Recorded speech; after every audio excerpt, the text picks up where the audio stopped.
મારવા એ પણ હિંસા છે. વાણીથી કોઈના દિલને દુભવવું એ પણ હિંસા છે. અરે મનથી પણ કોઈનું ખરાબ ઈચ્છવું કે આનું તો સત્યાનાશ જાય, ये मानसिक हिंसा. क्या तुम अपने आप को कायिक वाचिक मानसिक हिंसा करने से रोकने में समर्थ हो? क्या वो ब्रेक काम कर रहा है? सत्य अहिंसा चोरी न करवी वणध्योतु नव संघरवु.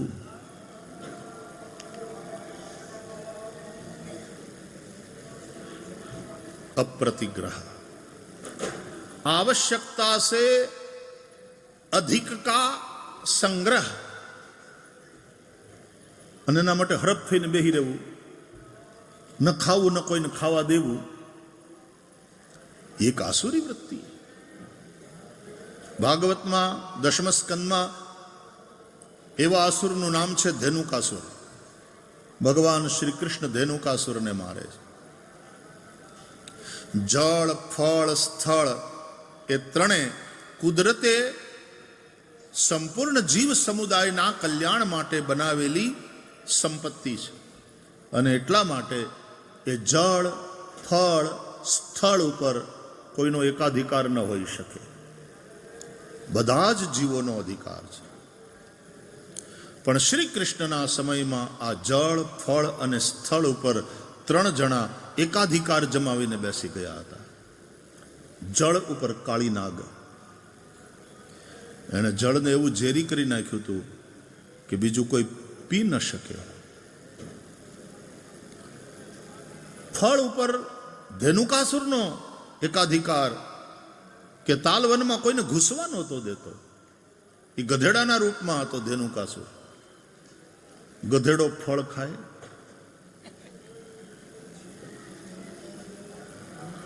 તો પોતે ખાય નહીં, કોઈને ખાવાય ન દે. એનું નામ ધેનુકાસુર. એકાધિકાર જમાવીને બેસી ગયો. અને સ્થળ ઉપર એકાધિકાર જમાવીને બેઠો હતો જરાસંધ. જરાસંધે યુદ્ધ કરી કેટલાય રાજાઓના રાજ્ય આંચકી લીધા હતા. એ વિસ્તારવાદી હતો. જેમ આજના કેટલાક દેશો વિસ્તારવાદી છે ને, આપણો જ પાડોશી ચાઇના, જે જો તો કે અરુણાચલ તો કે એ તો અમારું છે. લદ્દાખમાં તો કે આ ભૂમિ અમારી છે. વિસ્તારવાદી લોકો બધા રાજાઓને જીતી અને એના રાજ્યો પોતાની અંદર ભેળવી લે. અને એ રાજાઓને એણે કેદ કરેલા, એ બધા રાજાઓને મારી નાખી નરમેધ યજ્ઞ કરવાનો હતો. એ તો ભગવાન શ્રી કૃષ્ણે ભીમસેન દ્વારા જરાસંધને મરાવ્યો. એણે કેદ કરેલા રાજાઓને છોડાવ્યા, એને એના રાજ્યો પાછા અપાવ્યા. અને એ રાજાઓએ પછી આભાર માનીને શ્રી કૃષ્ણની સ્તુતિ કરી. એનો આ શ્લોક છે, મંત્ર જેવો છે. કાંઈ પણ કષ્ટ હોય ને તો આનો જપ કરો તો તમે કષ્ટમાંથી મુક્ત થશો. મંત્ર બહુ પ્રસિદ્ધ. અત્યારે સોશિયલ મીડિયામાં એવું ગાંડું કામ આવ્યું, જે ભણ્યા નથી સંસ્કૃત, જેને પુરાણોનું કંઈ જ્ઞાન નથી, એવડા એ બધા વિડીયો મૂકવા જ માંડ્યા છે. આ મંત્ર બોલો નામ થશે, ના મંત્ર બોલો નામ થશે, ને પાછા અશુદ્ધ, હાવ અશુદ્ધ, એને બોલતાય ના આવડે. આ અનધિકાર ચેષ્ટા છે અને તમે પાપ કરો છો. જો એક સર્જન ડોક્ટર એની પાસે સર્ટિફિકેટ ના હોય તો સામાન્ય ડોક્ટર ઓપરેશન પણ નથી કરી શકતો. સર્ટિફાઈડ ડોક્ટર ના હોય તો એ કોઈની ટ્રીટમેન્ટ પણ નથી કરી શકતો. તો ધર્મના ક્ષેત્રમાં આવી અંધાધૂંધી કેમ ચલાવી લેવાય? ગમે તે આલીઓ માલીઓ આવીને ધર્મના ઉપદેશ કરવા માંડે. આ વ્યાસપીઠ, એની એક ગરિમા છે, એની એક જવાબદારી છે. અને જ્યારથી આ સેક્યુલર સ્ટેટ થયું ને ત્યારથી રાજાઓ જે આના માટેની એક વ્યવસ્થા સાચવવા માટે શંકરાચાર્યોના માધ્યમથી એક ચોકન્ના થઈ અને ધર્મની રક્ષા કરતા હતા, એ વ્યવસ્થા તૂટી. અને એનાથી ધર્મને નુકસાન થયું. ને ધર્મને નુકસાન થયું એને કારણે સમાજને નુકસાન થયું. સમાજને નુકસાન થયું, સમાજ નીચે પડ્યો, એને કારણે રાષ્ટ્રને નુકસાન થઈ રહ્યું છે. અનધિકાર ચેષ્ટા ન કરવી જોઈએ.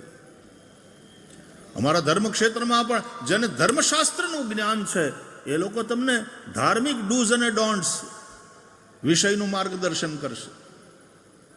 જેને પુરાણોનું જ્ઞાન છે તે પુરાણોની કથા દ્વારા સમાજનું પ્રબોધન કરશે. જેને વેદોનું જ્ઞાન છે, જે મીમાંસકો છે, જે કર્મકાંડમાં હોશિયાર છે, એ પણ સવ્ય અપસવ્ય દરેક પ્રકારના કર્મ બ્રાહ્મણો એ કરાવે. અને અપસવ્ય કર્મ એટલે આ શ્રાદ્ધાદિ કર્મ, મૃત્યુ પછીની બધી ક્રિયાઓ એ તો વધારે ક્લિષ્ટ છે, કઠણ છે. એના માટે યોગ્ય વિદ્વાન બ્રાહ્મણ હોવો જોઈએ.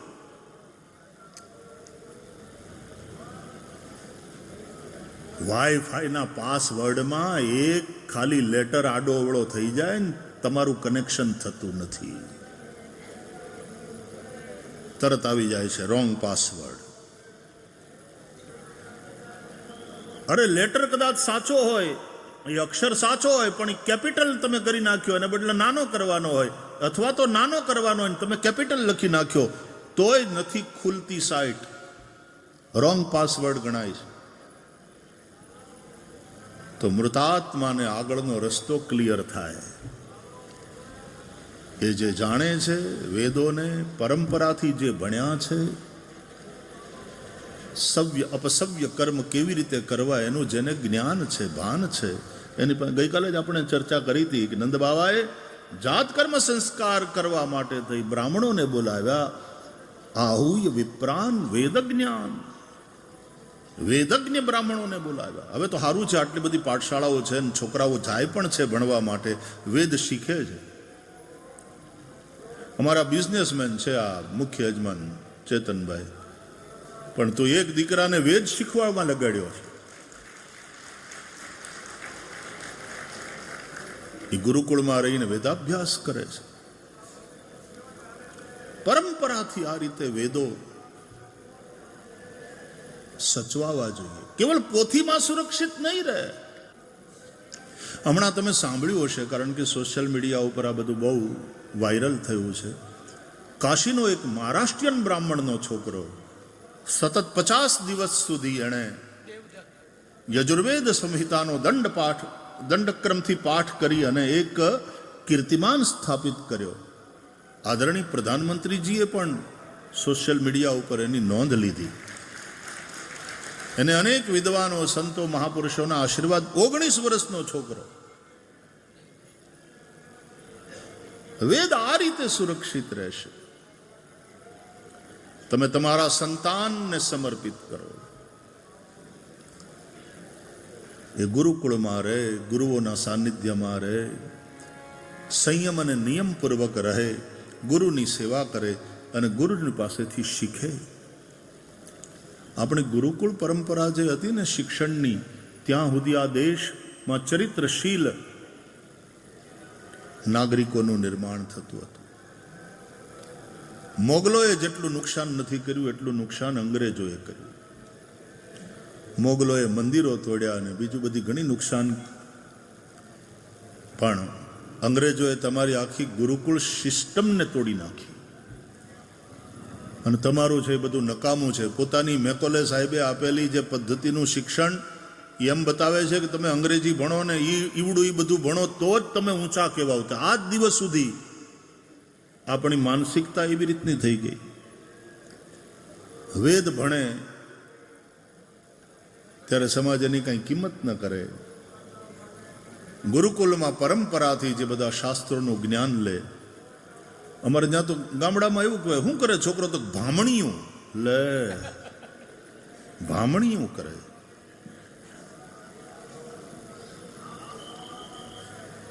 વશિષ્ઠ બાપજી ભામણીયું કરે એવું કહીને જુઓ તો ખરા, હિંમત તો કરો. ચક્રવર્તી સમ્રાટ પણ જે દશરથ વશિષ્ઠજીને વંદન કરે, રઘુકુલ ગુરુને, અને એની આજ્ઞા લઈને કામ કરે. આ ઋષિ પરંપરા છે. અને એ ઋષિઓ, એ બ્રાહ્મણો simple living and high thinking, સાવ એનું સાદું જીવન. એને લક્ઝરી જોતી નહોતી, સિમ્પલ લિવિંગ હતું. અને ઊંચા વિચારો. નહીં તો ઊંચે સ્વર્ગમાં રહે, પણ એ દેવતાઓના વિચારો પણ જ્યારે નીચા થઈ જાય ત્યારે સરસ્વતી પણ એને વઢે. રામચરિતમાનસમાં જ્યારે ભગવાન રામ રાજા થવાના હતા, દેવતાઓને ચિંતા થઈ, રામ રાજા થશે તો વનમાં કોણ જશે, અસુરોને કોણ મારશે, આ યજ્ઞ યાગાદી બંધ થઈ ગયા, એ કોણ ચાલુ કરાવશે, અને યજ્ઞો નહીં થાય તો અમે કેમ રહીશું, અમે મજબૂત કેવી રીતે થઈશું? એટલે કાંઈક કરવું જોઈએ. સરસ્વતીને યાદ કર્યા, સરસ્વતી પ્રગટ થયા. માં સરસ્વતીએ પૂછ્યું દેવતાઓને, કેમ યાદ કરી? તો માં તમારી જરૂર પડી. શું?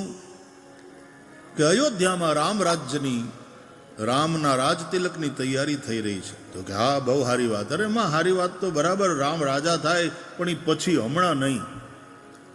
તમે કાંઈક એવું કરો કે રામ વનમાં જાય. અયોધ્યામાં રામ રાજ ન થવું જોઈએ, અત્યારે રાજ તિલક ન થવું જોઈએ રામનો વનવાસ થવો જોઈએ.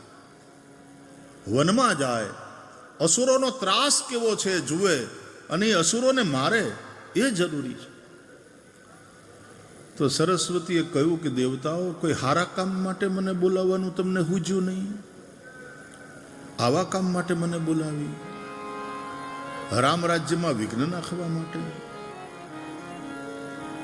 સરસ્વતી માતાએ તો દેવતાઓને ત્યાં સુધી કહી દીધું કે દેવતાઓ, તમે વસો છો સ્વર્ગમાં બહુ ઊંચે, પણ તમારા વિચારો બહુ નીચા છે,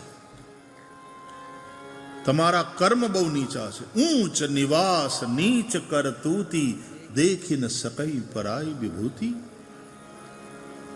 તમને બીજાનું સારું નથી જોઈ શકાતું તમારાથી. દેવતાઓ કહે છે કે માં રામ રાજ થાય એવું તો અમે ઈચ્છીએ છીએ, પણ હમણાં આ હજી ટાણું નથી. અત્યારે ચક્રવર્તી સમ્રાટ દશરથજીની સામે રાવણ અને રાવણની વિચારધારા, દશાનની વિચારધારા એક બીજા ચક્રવર્તીની જેમ ઉભરી રહી છે. ખતરો છે. પેલા એ ખતરાને સમાપ્ત કરવો જોઈએ, ટાળવો જોઈએ, પછી ભલે રામ રાજા થાય. માણસના વિચાર કેવા છે, માણસના કર્મ કેવા છે, એના આધારે એ સજ્જન છે કે દુર્જન એ નક્કી થાય. તો એક જે આદર્શ શિક્ષણ પદ્ધતિ હતી હિન્દુસ્તાનમાં, અંગ્રેજોએ એને તોડી નાખી. સૌથી પહેલા વહેલા જે અને બહુ બુદ્ધિપૂર્વકનો પ્રહાર કર્યો અંગ્રેજોએ. આપણે લોકો એમ કે મુગલોના સમયમાં પણ અનેક ઇમારતોનું નિર્માણ થયું. આ સાચી વાત. અંગ્રેજોના સમયમાં પણ અનેક ઇમારતોનું નિર્માણ થયું. આજે અડીખમ ઊભી છે, સાચી વાત. પણ એને પાડી નાખ્યું એ વધારે નુકસાનદેહ છે.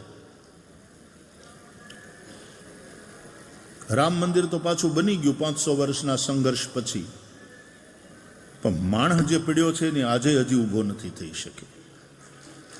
અને માણસ એટલા માટે પડ્યો કે અંગ્રેજો એને ભારતની જે એજ્યુકેશન સિસ્ટમ હતી એના ઉપર પ્રહાર કર્યો. ઘરે ઘરે ગુરુકુળો ચાલતા હતા, બ્રાહ્મણો, શિક્ષકો, ઋષિઓ ભણાવતા હતા, અને વેદ વિક્રય નહોતો થતો, વિદ્યા વિક્રય નહોતો થતો. અને બ્રાહ્મણ કોઈ ભૂખ્યો નહોતો રહેતો, કારણ કે શિષ્યો દક્ષિણા આપતા હતા. આજે શિક્ષક નોકર થઈ ગયો ને એને પગાર મળે છે. ગુરુ મટીને નોકર થઈ ગયો, દક્ષિણા મળતી હતી સન્માનપૂર્વક, એને હવે પગારથી નોકરીએ રાખવામાં આવે. અને નોકર ભણાવશે તો નોકર જ પેદા થશે. ગુરુ ભણાવતા હતા ને જેથી હિન્દુસ્તાનમાં, તેથી ગુરુ પેદા થતા હતા. આપણી શિક્ષણ પદ્ધતિ ઉપર અંગ્રેજોએ પ્રહાર કર્યો. એટલે કોટ ટાઈ પહેરવા વાળા અને ફર્રાટેદાર અંગ્રેજીમાં વાતો કરવા વાળા, એ ભણેલા ગણેલા ને ઊંચા, અને શિખા રાખવા વાળા, પિતાંબરી પહેરવા વાળા, સંસ્કૃત શીખવા વાળા. શું કરે તો બ્રાહ્મણીઓ, વેદી કે વેદીઓ, ગઈકાલે આપણે વાત થતી હતી ને,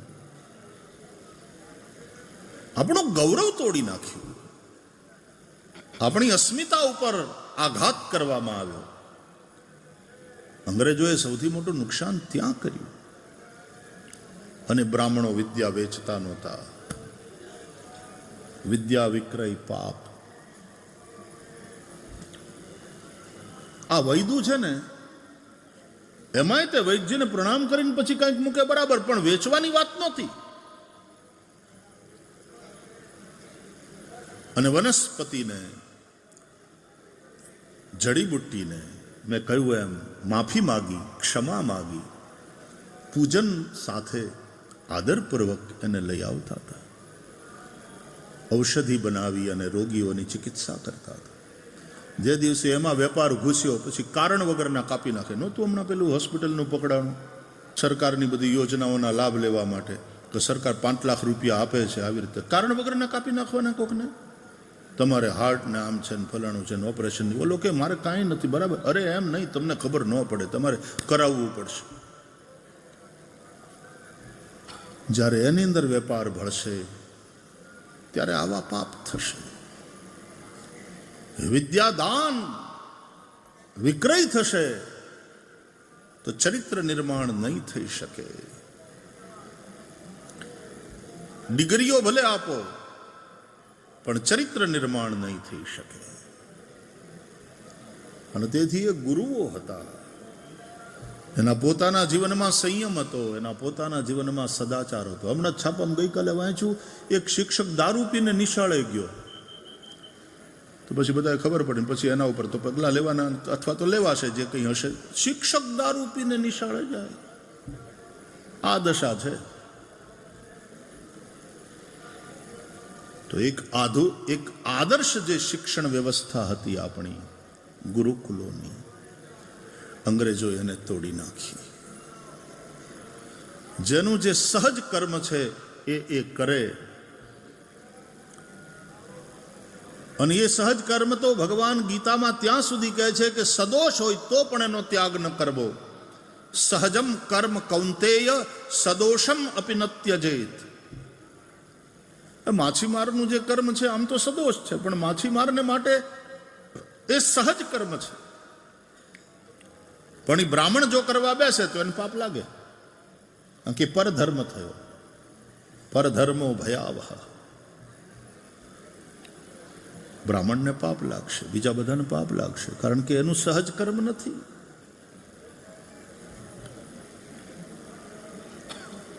તો વર્ણ વ્યવસ્થા, આશ્રમ વ્યવસ્થા, આપણા ગુરુકુળો દ્વારા આપણને મળેલી શિક્ષણ વ્યવસ્થા, આ બધું આદર્શ હતું. જૂનું એટલું બધું સારું જ નહીં, જેમ હોય એમ જ એને અપનાવી લેવું. કહેવાનો અર્થ આવો નથી. વેદો પણ એમ નથી કહેતા. વેદો એમ કહે છે કે જે પ્રાચીન વસ્તુ છે, એ જે કલ્યાણકારી છે, એ જે પ્રકૃતિના નિયમો છે, ઋત, એને ન બદલી શકાય. એને અનુરૂપ બનીને જીવન જીવો. એટલે આપણે ગઈકાલે ચર્ચા કરી હતી ને, મંત્ર હરિતાયતે મધુવાતારિતાયતે મધુક્ષરંતિ સિંધવઃ. હરિતાયતે, ઋતુકનું પાલન કરનારા, કુદરતના નિયમ પ્રમાણે જીવનારા, એ બધાને માટે આ વાયુ એ આનંદદાયક છે.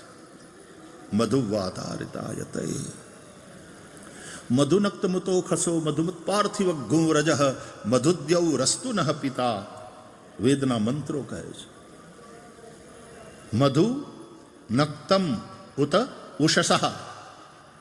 નક્ત એટલે રાત્રિ, અને ઉષસ ઉષા વહેલી સવાર. એને માટે રાત્રિ મધુમય આનંદમય હોય. આપણે લગ્ન પછી મધુ રજની કહીએ એક ખાલી, એ તેદી મધુ રજની, પછી કડવી જિંદગી. મધુ રજની, હનીમૂન. હે બોન,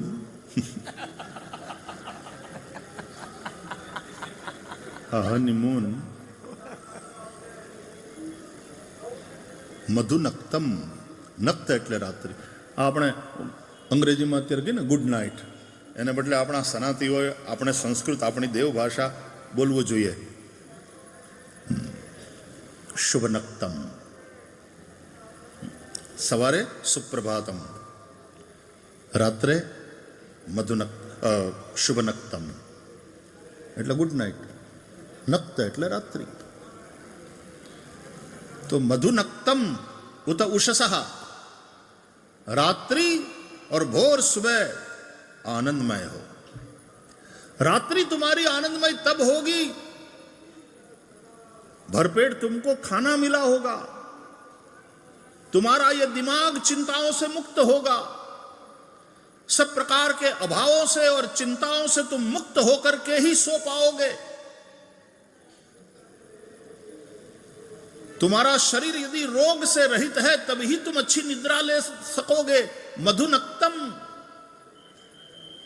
उत उषसः, और तुम्हारी सुबह मधुर हो. हवार बगड़े ने एनो दाड़ो बगड़े एम के ने आपणे, आ तो हवार बगड़ी यार, હવે આખો દિવસ नहीं. तुम्हारी सुबह मधुमय आनंद. गई काले पूज्य शंकराचार्य भगवान कहता था ने, धर्म सम्राट पूज्य करमात्री जी महाराज નું સ્મરણ કરતા કે 5 વાર ઓછામાં ઓછા ઈશ્વરને યાદ કરો. વહેલી સવારે તમે ઉઠો ત્યારે ઈશ્વરને. અમારી ગુરુકુળ પદ્ધતિમાં અમે ગુરુકુળમાં ભણતા હતા એટલે પહેલું વહેલું સવારના ઉઠીએ એટલે પ્રાતઃ સ્મરણ થાય, ઉઠીને તરત ભગવાનને યાદ કરવાના.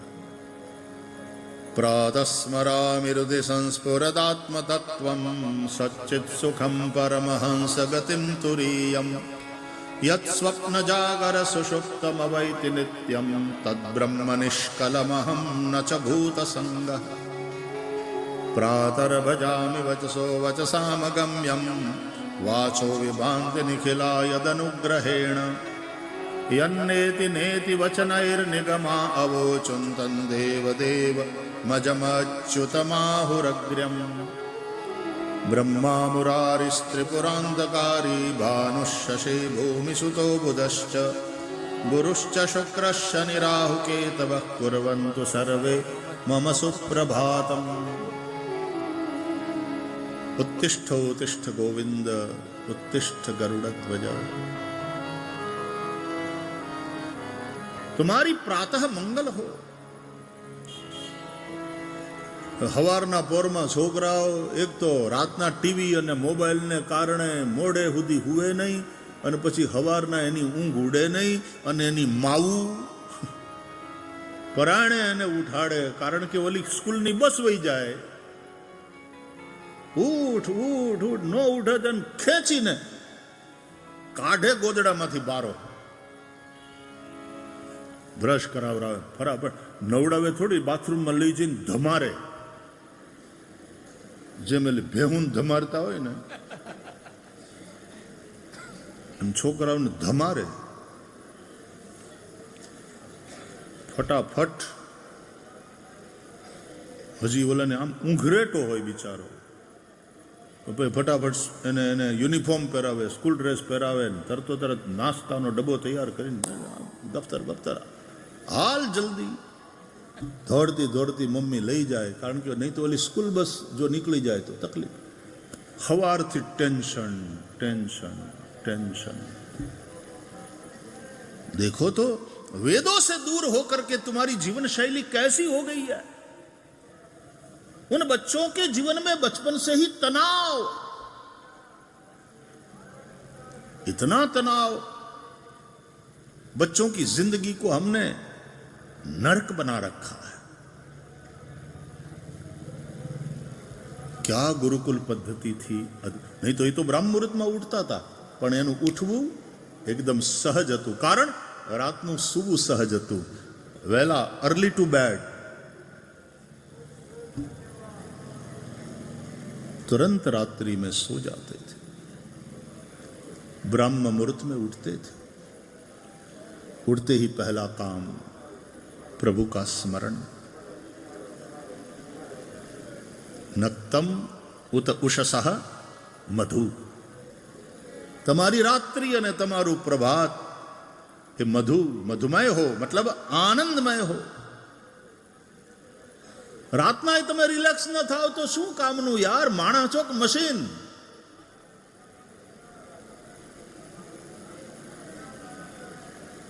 હવાર જ તમારી બગડે. તમે વેદો જુઓ, વેદના મંત્રો શું કહે છે? મધુનક્તમુતો ખસો મધુમત પાર્થિવ ગું રજઃ, પાર્થિવમ રજઃ મધુમત. પાર્થિવ એટલે પૃથ્વીની, રજ ધૂળ हमारा माटे मधुमय हो, धरती की माटी हमारे लिए मधुमय हो. इस मिट्टी से तिलक करो, ये धरती है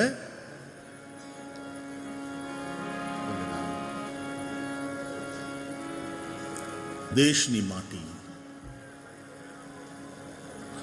हमारे महाराष्ट्र में दूरदर्शन पर एक कार्यक्रम आवतो, आमची माती आमची माणसं. माटी, देशनी माटी, ધરતીની માટી એ ઉર્વરા હોય, એ ધરતી ઉર્વરા હોય, એ માટી પવિત્ર હોય. જે માટી ગાયના લોહીથી ખરડાઈ હોય, શું થશે પૃથ્વીનું?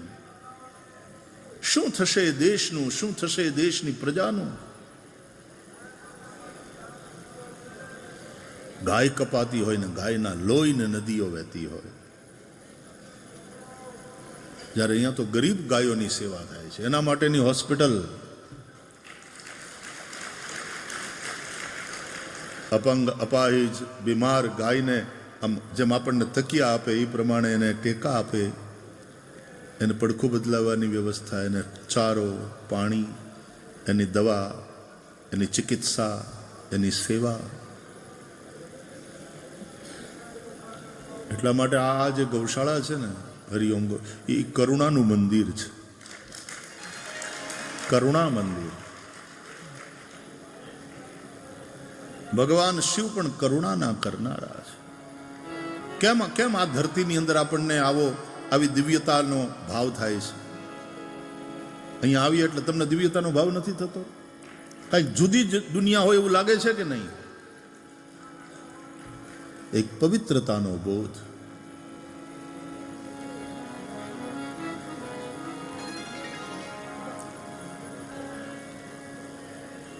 મધુમત પાર્થિવ ગું રજઃ. પૃથ્વીની આ રજ, પૃથ્વીની માટી અમારા માટે આનંદદાયક હો. અત્યારે તો કેટલાક ઠેકાણે માટી નથી રહી, બોલો. અને માટી છે તો એ ઉર્વરા નથી રહી, ફળદ્રુપ નથી, એની ફળદ્રુપતા ઘટતી જાય છે જમીનની. મનુષ્યોની ફળદ્રુપતા ઘટે છે, પુરુષોની ફર્ટિલિટી ખતરામાં છે. તમારા ખાન પાન અને આ ટેકનોલોજી, કેટલાય કિરણોનો મારો થાય છે આપણા મગજ ઉપર, આપણા શરીર ઉપર. સેલફોન એમને એમ કામ કરે? એના સિગ્નલ છે. પછી એમ કે છે આવડા તો સમજદાર કે રાતના સેલફોનથી 10 ફૂટ દૂર હોવું. આપણે સેલફોન હગો છોકરો એમ પડખમ લઈને હોઈએ છીએ.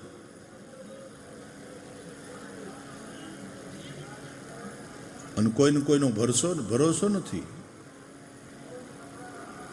પત્નીએ રાતના 11:30 વાગે પતિને ફોન માર્યો. ગુજરાતીઓ ગમે એવી ભાષા, એ ફોન માર્યો એટલે પણ ફોન કર્યો એમ કે નહીં કે ફોન માર. રાતના 11:30 વાગે ફોન કર્યો ને તો પતિએ ઉપાડ્યો. ક્યાં છો? ઘડિયાળ જોઈ છે તમે? રાતના 11:30 થયા છે, ઘેર નથી આવવું? ભૂલી ગયા લાગો છો તમે પૈણ્યા છો, તમારે છોકરા છે, તમારે ઘર છે. અરે ઓલો કે પણ હું કામ પણ આટલી ગરમ થઈને તું શું કામ આ બધા લેક્ચર આપે? આવું જ છું, રસ્તામાં છું, જરાક મીટિંગ હતી એવી રીતની એટલે થોડું મોડું થયું. રસ્તામાં છો? તો કે હા. કેટલી વાર? તો કે હજી અડધો કલાક. અડધો કલાક હજી થશે? તો કે હા ટ્રાફિક બહુ છે, હું કારમાં છું. એમ? હોર્ન વગાડો જો હું તો બોલો, પાછો એને હોર્ન વગાડીને દેવીને સંભળાવવાનું કે હું ખરેખર કારમાં છું. ભરોસો અપાવ. અટાણે કોઈને કોઈનો ભરોસો રહ્યો નથી. મા બાપને સંતાનમાં ભરોસો રહ્યો નથી. ક્યાં જતા હશે, શું કરતા હશે. અને પાછા સંતાનોને એની ફરિયાદ ખરી. હા, વિદેશમાં તો ખાસ કરીને બહુ મારી પાસે ફરિયાદ આવે છોકરાઓની. અવર parents they don't trust us.